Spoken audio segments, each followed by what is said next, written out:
Mari kita membuka Alkitab kita dari Kisah Para Rasul pasal 9 ayat 1 hingga ayatnya yang ke-19a. Kisah Para Rasul pasal 9 ayat 1 hingga ayatnya yang ke-19a. Sementara itu berkobar-kobar hati Saulus untuk mengancam dan membunuh murid-murid Tuhan. Ia menghadap imam besar dan meminta surat kuasa daripadanya untuk dibawa kepada majelis-majelis Yahudi di Damsyik, supaya jika ia menemukan laki-laki atau perempuan yang mengikuti jalan Tuhan, ia menangkap mereka dan membawa mereka ke Yerusalem. Dalam perjalanannya ke Damsyik, ketika ia sudah dekat kota itu, tiba-tiba cahaya memancar dari langit mengelilingi dia. Ia rebah ke tanah dan kedengaranlah oleh suatu suara yang berkata kepadanya, "Saulus, Saulus, mengapakah engkau menganiaya aku?" Jawab Saulus, "Siapakah engkau Tuhan?" Katanya, "Akulah Yesus yang kau niayai itu. Tetapi bangunlah dan pergilah ke dalam kota, di sana akan dikatakan kepadamu apa yang harus kau perbuat." Maka termangu-mangulah teman-temannya seperjalanan, karena mereka memang mendengar suara itu, tetapi tidak melihat seorang juga pun. Saulus bangun dan berdiri, lalu membuka matanya, tetapi ia tidak dapat melihat apa-apa. Mereka harus menuntun dia masuk ke Damsyik. 3 hari lamanya ia tidak dapat melihat, dan 3 hari lamanya ia tidak makan dan minum. Di Damsyik ada seorang murid Tuhan bernama Ananias. Firman Tuhan kepadanya dalam suatu penglihatan, "Ananias." Jawabnya, "Ini aku, Tuhan." Firman Tuhan, "Mari, pergilah ke jalan yang bernama Jalan Lurus, dan carilah di rumah Yudas, seorang dari Tarsus yang bernama Saulus.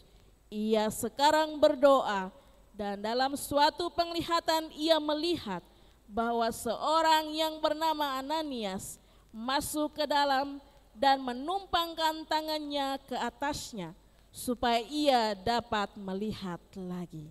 Jawab Ananias, "Tuhan, dari banyak orang telah kudengar tentang orang itu, betapa banyaknya kejahatan yang dilakukannya terhadap orang-orang kudus-Mu di Yerusalem. Dan ia datang kemari dengan kuasa penuh dari imam-imam kepala untuk menangkap semua orang yang memanggil nama-Mu. Tetapi firman Tuhan kepadanya, 'Pergilah, sebab orang ini adalah alat pilihan bagiku untuk memberitakan nama-Ku kepada bangsa-bangsa lain serta raja-raja dan orang-orang Israel. Aku sendiri akan menunjukkan kepadanya betapa banyak penderitaan yang harus ia tanggung oleh karena nama-Ku.' Lalu pergilah Ananias ke situ dan masuk ke rumah itu. Ia menumpangkan tangannya ke atas Saulus. Katanya, 'Saulus, saudaraku, Tuhan Yesus yang telah menampakkan diri kepadamu di jalan yang engkau lalui, telah menyuruh aku kepadamu supaya engkau dapat melihat lagi dan penuh dengan Roh Kudus.' Dan seketika itu juga seolah-olah selaput gugur dari matanya, sehingga ia dapat melihat lagi. Ia bangun lalu dibaptis, dan setelah ia makan, pulihlah kekuatannya." Ya, demikian jauh pembacaan kebenaran firman Tuhan dari Kisah Para Rasul pasal 9 ayat 1 sampai ayatnya yang ke-19a. Saya memberikan satu tema buat kita, yaitu tak kenal maka tak sayang. Ya, tak kenal maka tak sayang. Ya, Bapak Ibu Saudara yang Tuhan Yesus kasihi, berapa kali saya berkhotbah, ya, saya pernah sampaikan juga di anak-anak muda waktu perkenalan, saya bilang begini, ya, tak kenal maka tak sayang. Maka kalau sudah kenal, mari kita saling sayang dan mengasihi. Ya, saya katakan semua anak-anak muda begitu, anak-anak pemuda dalam Jemaat Karmel. Dan hari ini tema saya yaitu tak kenal maka tak sayang. Ya, ada beberapa orang Bapak Ibu Saudara yang kita hanya tahu atau kita pernah dengar tentang dia, tapi kita tidak tahu namanya. Ada juga orang yang kita ingat wajahnya, kita ingat mukanya, tapi kita tidak ingat namanya. Atau mungkin kita tidak tahu namanya, ya. Tapi ada juga Bapak Ibu Saudara, karena mungkin dulu hanya sekilas berkenalan, ya, dan sudah selesai. Kita tidak kenal dia dengan baik. Maka itu saya bilang tak kenal maka tak sayang, ya. Bapak Ibu Saudara yang Tuhan Yesus kasihi, semakin kita sering bertemu dengan orang itu, akan semakin kita mengenal pribadinya, akan semakin kita tahu tentang dirinya, akan semakin kita tahu tentang sifat dan perilakunya. Maka itu Bapak Ibu Saudara yang Tuhan Yesus kasihi, saya kasih contoh begini, ya. Saya kenal baik dengan Mama Yobe, misalnya, saya kenal baik dengan Mama Yobe karena saya dengan Mama Yobe dalam satu gereja, ya. Kami sering bertemu, kami sering bercerita, kami sering menyampaikan segala pergumulan kita berdoa kepada Tuhan, kami sering menyaksikan segala kebaikan Tuhan. Saya mengenal Mama Yobe dengan baik. Lalu satu kali saya keluar, ya, saya pergi ke Saga, saya ketemu beliau, ya. Lalu dengan sukacita kami saling bergandengan tangan, kami saling berpelukan karena saya mengenal Mama Yobe dengan baik, ya. Tapi kalau seandainya, ya, saya mengenal Mama Leni, hanya tahu namanya, tapi saya tidak kenal dia dengan baik, lalu saya bertemu dia di luar, apa yang terjadi? Ya, kami hanya saling sapa, iya Mama, baik, ya. Tapi waktu saya mengenal orang itu dengan baik, saya akan pegang tangan, sukacita luar biasa karena saya sering bertemu dengan dia, ya, kami sering bercerita, ya. Bapak Ibu Saudara yang diberkati oleh Tuhan, waktu kita mengenal seseorang dengan baik, teman lama kita, sahabat kita atau siapapun itu Bapak Ibu, kita bertemu di jalan, kita akan bercerita luar biasa, lama tidak ketemu pegang tangan, ada saja cerita yang kita ceritakan karena kita mengenal orang itu. Bagaimana dengan seseorang yang kita tidak mengenalnya, kita hanya tahu namanya, paling kita juga lupa namanya, kita hanya ya paling angkat tangan, iya baik, iya senyum. Karena kita tidak mengenal dengan baik, ya. Bapak Ibu Saudara yang diberkati oleh Tuhan, maka dari itu saya mau bilang begini, ya, buat Bapak Ibu Saudara teman-teman muda, mari kita mengenali setiap orang di sekitar hidup kita, bahkan di dalam hidup kita, terlebih dia yang adalah Tuhan dan Juru Selamat kita yang hidup, dia adalah Yesus, ya. Bapak Ibu Saudara yang diberkati oleh Tuhan, pembacaan saya yang saya ambil hari ini dari Kisah Para Rasul pasal 9 ayat 1 hingga ayat yang ke-19a, ya. Kita tahu tentang Paulus yang dulu namanya adalah Saulus, kemudian dia bertobat setelah mengenal Yesus Kristus dan Tuhan memulihkan dan mengubah namanya menjadi Paulus, ya. Cerita ini sering kita dengar dan disampaikan oleh hamba-hamba Tuhan. Bahkan anak-anak kecil mendengar cerita ini oleh kakak pengasuh, ya. Bapak Ibu Saudara yang diberkati oleh Tuhan, Paulus mencari dan membunuh setiap umat Tuhan yang percaya kepada Tuhan. Perempuan kah, laki-laki kah, anak-anak kah, orang besar kah, ia mencari mereka dan membunuh mereka. Karena apa Bapak Ibu Saudara? Saking bencinya ia kepada orang-orang yang percaya kepada Tuhan. Kenapa Bapak Ibu Saudara? Karena ia belum mengenal Tuhan dengan baik. Ia belum mengenal pribadi Tuhan dengan baik. Ia hanya mendengar nama Tuhan dari setiap orang, tapi ia belum mendengar siapa itu Yesus, ya.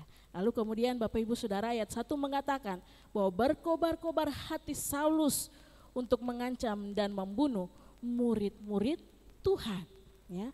Hati Saulus penuh dengan semangat, hati Saulus penuh dengan api yang menyala-nyala, hati Saulus penuh dengan kekuatan ekstra Bapak Ibu Saudara untuk membunuh setiap anak-anak Tuhan, ya.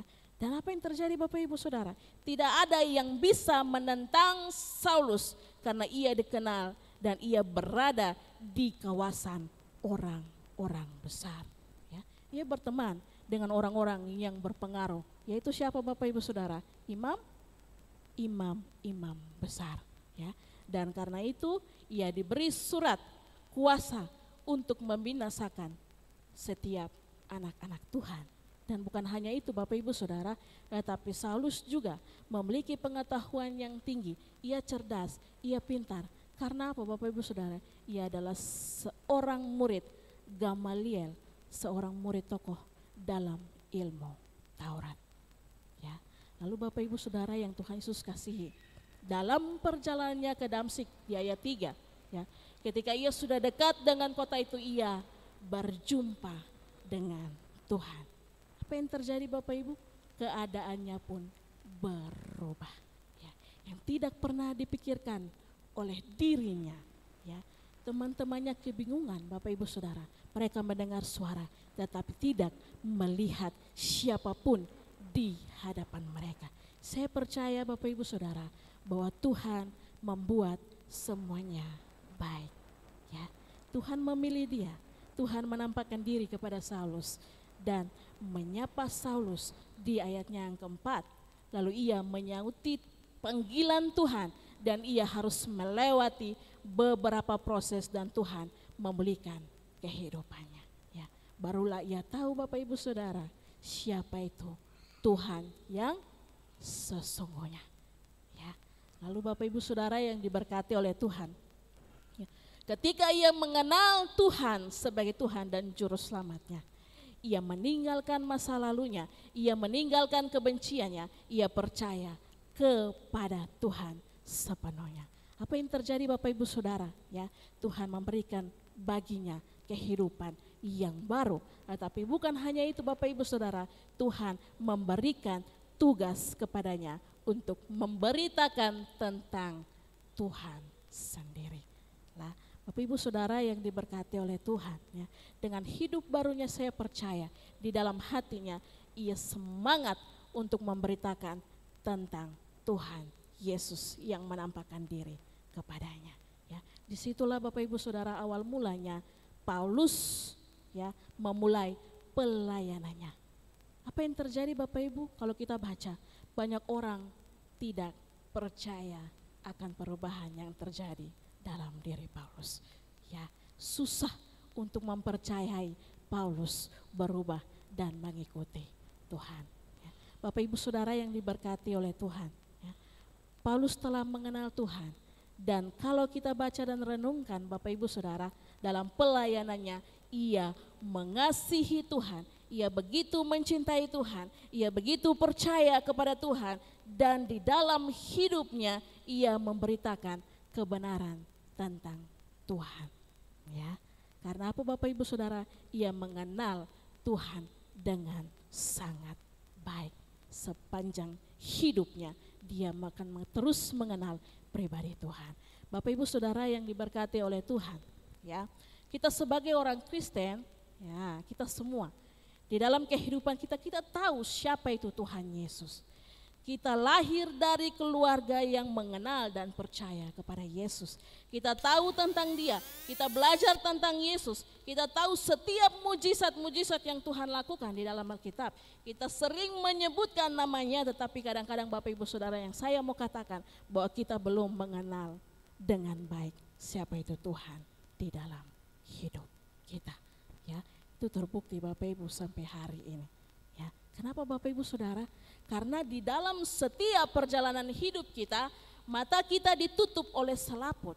Selaput persoalan, selaput pergumulan yang berat, selaput tantangan yang sulit. Karena doa kita yang belum dijawab, karena keluarga kita yang belum dipulihkan, karena suami saya yang masih begitu saja, karena pergumulan-pergumulan yang berat untuk anak-anak, sehingga kita belum mengenal Tuhan Yesus yang baik di dalam hidup kita. Ya, mata kita tertutup oleh semua keadaan yang sulit, yang tidak bisa kita lewati kadang-kadang Bapak Ibu Saudara. Ya, kenapa? Karena kita belum mengenal pribadi Yesus di dalam kehidupan kita. Padahal kita tahu Tuhan membuat banyak mujizat yang terjadi dalam Alkitab. Sampai hari ini Bapak Ibu Saudara, kita masih terus melihat mujizat dan pertolongan Tuhan dalam hidup kita. Tetapi kadang-kadang Bapak Ibu Saudara, kekhawatiran, ketakutan membuat kita tidak mengenal Yesus dengan baik di dalam kehidupan kita. Ya, Bapak Ibu Saudara yang diberkati oleh Tuhan, yang saya mau tanyakan begini, apa yang kita khawatirkan? Ya, apa yang kita takutkan di dalam hidup ini Bapak Ibu Saudara? Ya, sebab firman Tuhan bilang begini Bapak Ibu Saudara, tidak ada kasih yang lebih besar daripada kasih seseorang yang memberikan nyawanya untuk sahabat-sahabatnya. Ya, dari Yohanes pasal 15 ayatnya yang ke-13. Mari Bapak Ibu Saudara, kenali dengan baik, ya. Memang sulit kita sebagai manusia memahami Tuhan dengan pikiran kita, dengan rasio manusia kita Bapak Ibu Saudara. Tapi saya mau bilang begini Bapak Ibu Saudara, ya. Mari kenali pribadi Tuhan dengan baik. Ia adalah Tuhan yang tidak pernah berubah. Ia adalah Tuhan yang tetap setia menolong kita, melakukan mujizat, menyatakan pertolongannya, menyatakan setiap pemulihan, menyatakan setiap kesembuhan di dalam setiap hidup kita. Tapi kadang-kadang karena masalah, karena persoalan, karena pergumulan, kita tidak mengenal Tuhan kita dengan baik. Tuhan kita yang besar, Tuhan kita yang selalu menyatakan mujizat, Tuhan kita yang menyatakan pertolongan di saat kita tidak melihat jalan keluar. Tapi karena oleh persoalan, oleh karena pergumulan, oleh karena tantangan, oleh karena keadaan hidup, kita tidak mengenal pribadi Tuhan dengan baik. Ya, Bapak Ibu Saudara yang Tuhan Yesus kasihi, kita sering mendengar segala yang dikatakan oleh dunia ini. Bagaimana kita bisa mengenal Tuhan kita, pribadi Yesus dengan baik di dalam kehidupan kita. Ketika kita semakin mengenal Tuhan dengan baik Bapak Ibu Saudara, saya mau bilang tantangan dan persoalan hidup itu tidak akan berlalu. Tetapi ketika kita mengenal Tuhan kita dengan baik Bapak Ibu Saudara, tantangan dan persoalan itu akan semakin banyak di dalam hidup kita. Tetapi yang saya mau bilang buat kita Bapak Ibu Saudara, ya, setiap anak-anak Tuhan yang terus percaya kepadanya, yang terus mencari Dia di dalam setiap kehidupan kita, kita adalah orang-orang yang dipelihara oleh Tuhan, orang-orang yang dilindungi oleh Tuhan di dalam segala pergumulan dan keadaan hidup kita. Kita tidak akan pernah berkekurangan Bapak Ibu Saudara, akan selalu ada pertolongan, akan selalu ada mujizat-mujizat yang Tuhan nyatakan dan kerjakan di dalam kehidupannya. Ya, di dalam hidup ini Bapak Ibu Saudara, ketika kita membaca dan merenungkan kebenaran firman Tuhan, mari Bapak Ibu Saudara, hidup kita ini adalah pengenalan akan Tuhan setiap hari. Ketika kita mengenal siapa pribadi Yesus dalam hidup kita Bapak Ibu Saudara, ya, hidup kita akan senantiasa diperbaharui dan dipulihkan oleh Tuhan. Ya, pemulihan itu bukan terjadi saat kita bertobat saja Bapak Ibu Saudara, tapi pemulihan itu terjadi setiap hari lepas hari hidup kita akan diperbaharui oleh Tuhan. Maka itu Bapak Ibu Saudara, tinggalkan semua yang masih belum berkehendak di hadapan Tuhan.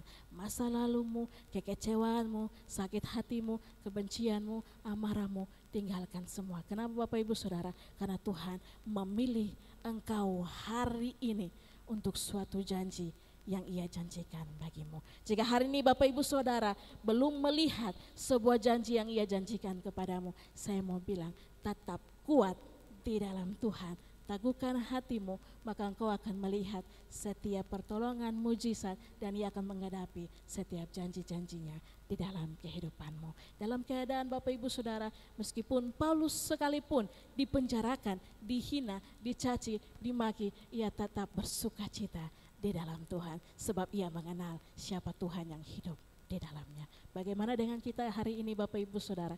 Keadaan tidak merubah sukacita kita untuk terus mengiring Tuhan. Tetap setia di dalam Tuhan Bapak Ibu Saudara, sebab ada janji-janji Tuhan yang akan Tuhan genapi untukmu di masa yang akan datang. Tuhan memberkati kita dengan firman-Nya, biarlah kita tetap kuat bahwa hidup ini adalah pengenalan akan Tuhan. Tuhan memberkati, kita berdoa.